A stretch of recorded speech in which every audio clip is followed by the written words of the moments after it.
नमस्कार। जनमानस विवेचना में आपका स्वागत है। मैं हूं अमलेंदु भूषण खां। आप तो जानते हैं 2000 रुपये का नोट 30 सितंबर के बाद रद्दी कागज़ का टुकड़ा हो जाएगा और ये 2000 रुपये का नोट जो है वो 23 मई से लेकर के 30 सितंबर तक बैंकों में जमा करके आप पैसा ले सकते हैं। मोदी सरकार पहले भी 8 नवंबर 2016 को नोटबंदी कर चुकी है। नोटबंदी करने का पर्पस था, उनका कहना था जो इससे काला धन देश में वापस लौटेगा और जो भी है काला धन समाप्त हो जाएगा। उस नोटबंदी के दौरान लोग रात भर लाइन में खड़े रहे अपने रुपए बदलने के लिए, 500 रुपये के नोट को बदलने के लिए, 1000 रुपये के नोट को बदलने के लिए। लेकिन नतीजा क्या हुआ ये सभी जानते हैं। और अब 2000 रुपये का नोट ये बदला गया है। जब 2016 में नोटबंदी की गई थी उस समय में कांग्रेस नेता राहुल गांधी ने क्या कहा था वो भी आपको मैं सुना देता हूँ। 15-20 करोड़ कैपिटलिस्ट के लिए नरेंद्र मोदी जी ने नोटबंदी की और अपने मित्रों को मदद करने के लिए उन्होंने राफेल स्कैम किया। The intention was very clear and let every Indian person understand this. The intention was to help the richest people, the most corrupt people in this land change their money from black to white. नोटबंदी कोई गलती नहीं थी। नोटबंदी आपके ऊपर आक्रमण था। नोटबंदी आपके पैर पर कुल्हाड़ी मारी गई थी। गलतफहमी में मत आइए, ये गलती नहीं थी। ये जानबूझ के आपको नष्ट करने के लिए, आपको खत्म करने के लिए और सबसे बड़े अमेज़न जैसे बिजनेस के लिए रास्ता खोलने का तरीका है। प्रधानमंत्री जी का लक्ष्य था कि हिंदुस्तान के सबसे बड़े क्रोनी कैपिटलिस्ट जिन्होंने प्रधानमंत्री जी को मार्केटिंग के पैसे दिलवाए, जिनके कारण टेलीविजन पे हर रोज नरेंद्र मोदी जी का चेहरा दिखाई देता है, कि उनको पैसा मिले। और पैसा कैसे मिले?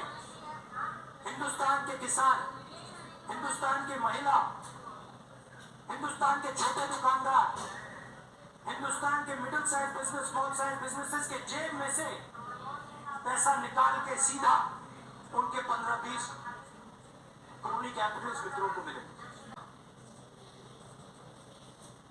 वापस आ गया 2% जीडीपी, करोड़ों लोगों का रोजगार और नोटबंदी का कोई भी रिजल्ट नहीं। तो सबसे पहले प्रधानमंत्री जी को देश को जवाब देना है, देश के युवाओं को जवाब देना है कि बेरोजगारी है, हमारे युवा रोजगार चाहते हैं और आपने देश पर ये 2000 रुपये का नोट जो ये कागज़ के टुकड़े के रूप में बंद हो जाएंगे, 2000 रुपये के नोट कागज़ के टुकड़े में बदल जाएंगे, इसके पीछे क्या राजनीति है वो मैं थोड़ा आपको समझाना चाहता हूँ। दरअसल कर्नाटका में विधानसभा चुनाव हुए हैं और वहाँ पे बीजेपी की बहुत बुरी तरह से हार हुई है। इस हार को लेकर के काफ़ी चर्चा अब पूरे देश में अभी चल रहा है। और इसके बाद 4 राज्यों में, राजस्थान, मध्य प्रदेश, छत्तीसगढ़ और तेलंगाना में विधानसभा चुनाव होने वाले हैं। उसके बाद सीधे मई महीने यानी मई 2024 में नई सरकार, लोकसभा चुनाव होकर के नई सरकार का गठन होगा। तो इस 4 राज्यों के चुनाव जो हैं ये काफ़ी महत्वपूर्ण माने जा रहे हैं। यानी कर्नाटका का चुनाव और इन चारों राज्यों के चुनाव परिणाम जो हैं वो लोकसभा चुनाव का संकेत पहले ही दे देंगे। तो इस अभी जो कर्नाटका में सब बीजेपी की हार हुई, उसको लेकर के देश के अंदर काफ़ी मंथन चल रहा है। काफ़ी लोग एनालाइज कर रहे हैं जो ये हार किस लिए हुई। मोदी सरकार के कामकाज को लेकर के काफ़ी सवाल उठाए जा रहे हैं।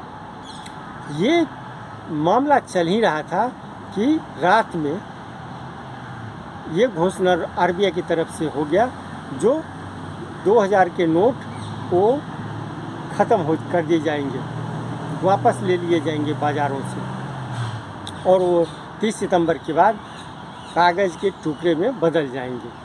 तो इन बातों से ध्यान भटकाने के लिए, हटाने के लिए, लोगों का ध्यान हटाने के लिए ये एक पहल की गई है, या ये एक कदम राजनीति के तहत उठाया गया है। अब इस कदम को लेकर के भी और मोदी सरकार की तीखी आलोचना होने लगी है। 2016 को याद करके लोग बहुत बुरी तरह से कांप जाते हैं, और 2000 का नोट अब किसी के पास भी है तो रात से ही, जैसे ही आरबीआई ने इस बात की घोषणा की, वैसे ही दुकानदारों ने 2000 रुपये का नोट लेना बंद कर दिया। और जब नोट लेना बंद कर दिया तो लोगों की स्थिति क्या होगी? अब बैंक में उसे जमा करेंगे, बैंक वाले लेंगे, फिर नहीं तो फिर आरबीआई में जमा कीजिए। लेकिन आरबीआई पूरे देश में फैला हुआ तो नहीं है, गांव-गांव तक फैला हुआ नहीं है। बैंक वाले नखरा करेंगे, वो देखेंगे, तो फिर ये एक तरह से आप यानी जनता इससे परेशान ही होगी, और इसका फ़ायदा क्या मिलेगा वो आने वाला समय ही बताएगा। आज के लिए बस इतना ही, हमें दीजिए आज्ञा। नमस्कार। आप मेरे चैनल को ज़रूर सब्सक्राइब करें और लाइक करें। आपका बहुत बहुत धन्यवाद।